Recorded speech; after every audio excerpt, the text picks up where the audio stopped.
Deep inhale. Long pause. I found the camera at a garage sale for $3. It was buried under a pile of wet cardboard boxes, next to a toaster that looked like it had survived a war. The old woman selling it didn't even look at me. She just waved her hand and said, "Take it.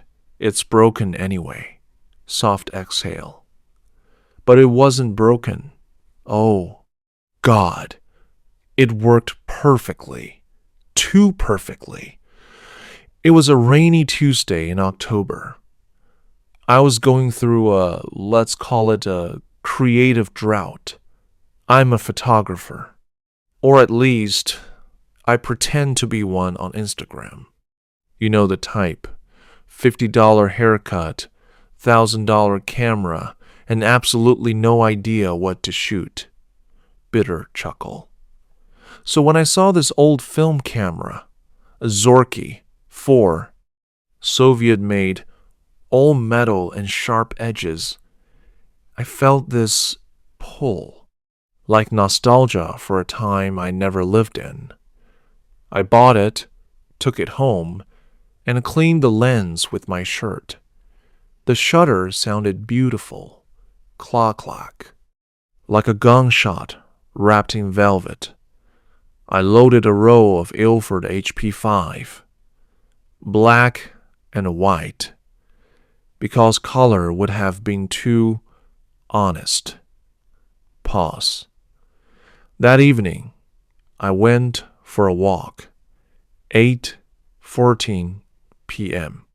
I remember looking at my phone because my battery was at 12%. The streets were empty, just wet asphalt reflecting the orange streetlights. And then I saw him, a man in a gray coat, standing perfectly still under a broken lamppost. He wasn't looking at his phone. He wasn't smoking. He was just waiting. But waiting for what? I raised the camera. Clack-clack. The flash didn't fire. It was an old camera. No flash. But he turned. He looked straight into the lens. And he smiled. Not a happy smile. A knowing smile. Like he had been expecting me. I felt cold. Not the weather cold. The inside cold. The kind that starts in your stomach and spreads to your fingertips.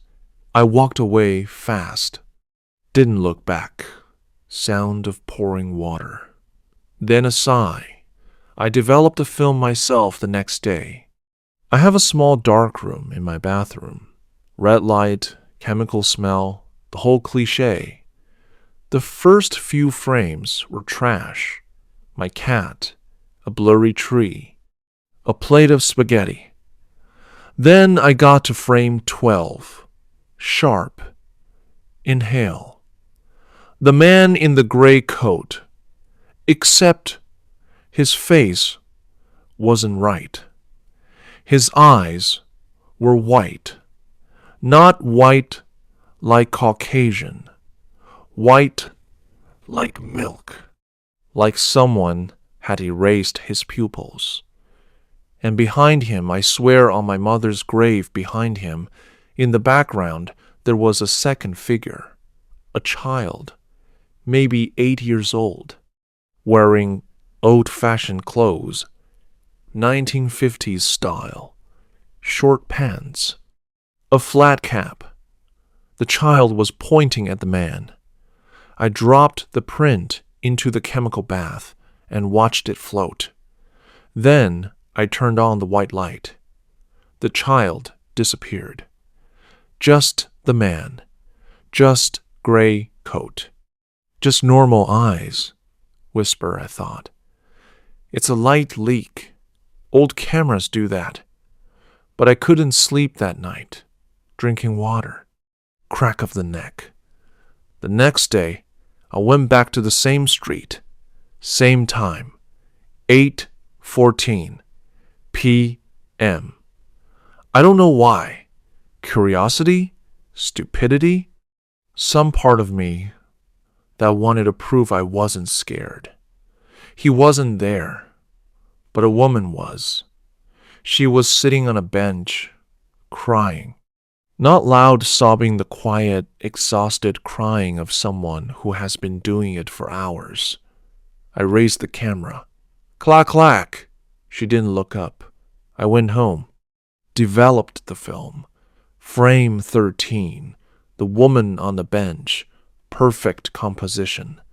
The streetlight hit her face like a Rembrandt painting, and behind her, the same child, same flat cap, same pointing finger. But this time, the child was closer. Long pause. I Googled ghost in photograph child flat cap. Nothing. I Googled Zorky for double exposure glitch. Nothing. Then, on page 4 of the results, the cursed page, the one nobody clicks, I found a forum. The post was from 2006. The username was Final Frame. The title, My camera shows who will die next. Forced laugh. I almost closed the tab, but I didn't, the post said. I bought a Zorky, 4 at an estate sale. The previous owner died in his darkroom, heart attack. Every photo I take at 8:14 p.m. shows a person with white eyes. Behind them, a child points. Within 24 hours, that person dies. I've tested it 4 times. 4 deaths. I'm throwing the camera into the river tonight. The last reply was from 2006. Someone wrote, Did you throw it? No answer. Shaking now, I told myself, This is insane. Confirmation bias. Internet lies. But I'm a photographer. I see patterns. The man in the gray coat, I found his obituary the next morning. Local man, 47, died unexpectedly in his home. No foul play suspected. Heart failure. The woman on the bench. I found her Facebook page through the location tag. She had posted a status at 9 p.m. I can't do this anymore. Goodbye. Her last comment was from her sister. Please call me. Please. Pause. Long. Heavy. I didn't call the police. What was I going to say? A ghost child told me. So I did something unforgivable. I decided to test it one more time. The next night. 8:14 p.m. Different neighborhood. A man walking his dog. Happy. Whistling. Clack, clack. The dog looked at me. The man didn't. I developed the film at 2 a.m. Frame 14. The man, white eyes. Behind him the child, no longer pointing. The child was holding a stopwatch, and the child was smiling. Voice becomes faster, more frantic. I couldn't stop. Do you understand? I knew it was evil. I knew I should smash the lens, burn the negatives, pour holy water on the shutter. But I am a photographer. And this camera was giving me the most important work of my life. Every night at 8:14 p.m., I went out. Different streets, different cities. I photographed a taxi driver. He died in a crash the next morning. I photographed a teenage girl laughing with her friends. She died in her sleep. Aneurysm. I photographed an old man feeding pigeons. He died of a stroke while feeding pigeons. Every time, the child was closer, first pointing, then holding a stopwatch, then holding a camera pointed at me. On frame 19, the child was standing right next to the subject, holding the subject's hand. On frame 20, the child wasn't behind anymore. The child was in front, and the subject had normal eyes. But the child's eyes were white. Whisper. That's when I understood. The camera doesn't show who will die. The camera shows who the child has already chosen. And the child was getting impatient. Long silence. Then a slow exhale. I decided to destroy it. I drove to the bridge, the same river from the forum post. 2006. It was 8:10 p.m. I held the camera above the railing, 2 minutes to 8:14. I could feel the metal cold against my palm, and then, sharp breath, I felt something. Warm. Like a hand, a small hand, wrapping around my fingers. I looked down. No one was there, but the camera was pulsing like a heartbeat.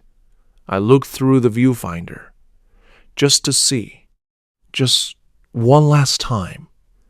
I pointed the camera at the water, and then I turned around. The voice drops to a whisper. There was a child, standing 10 feet behind me, flat cap, 1950s clothes. His face was gray, his eyes were white, and he was holding a stopwatch. The stopwatch read 8:14. I raised the camera, not because I wanted to, because my hands moved by themselves. Clock, clock. I didn't develop the film. I drove home. I put the camera in a shoebox. I put the shoebox in the freezer. I sat in my kitchen until sunrise. Voice becomes calm. Too calm. 3 days passed. No deaths. No white eyes. No child. I thought, it's over. The freezer broke the curse. On the 4th day, my doorbell rang at 8:14 p.m. exactly. I looked through the peephole. No one was there. But there was an envelope on the mat. Inside, a photograph. A photograph I had never taken. It was me, sitting in my kitchen, last night, eating cereal, behind me the child, holding a camera, my camera. And in the corner of the photograph, a timestamp, not a date, a countdown. 23 hours, 59 minutes, and 47 seconds. Pause. Breathing becomes shallow. I ran to the freezer. The shoebox was open. The camera was gone. Long, agonizing silence. It's 8:13 p.m. right now. I'm recording this voice note because I need someone to know. The child isn't a ghost. The child is a mechanic, a function. The camera is the trigger, and I am the bullet. Sound of a shutter. Click. Clack, clack. Recorded live. Whisper. It's 8:14. I just took a selfie. My eyes shaky. My eyes are white. And in the background, there's no child, because now I am the child. Click. End of recording. Normal voice. Breaking the fourth wall. So, you're still here. You're probably thinking, is this real? No, but the fear is real, isn't it? That cold feeling on the back of your neck. That's the power of a good story. If you want this story to go viral, and I mean millions of views viral, you need to understand one thing. People don't share happy stories. People share unfinished business. The ending I just gave you, it's not an ending. It's a door left open. The listeners will argue in the comments, he became the child. No, the camera possessed him. It's a time loop. That's engagement. That's the algorithm's gasoline.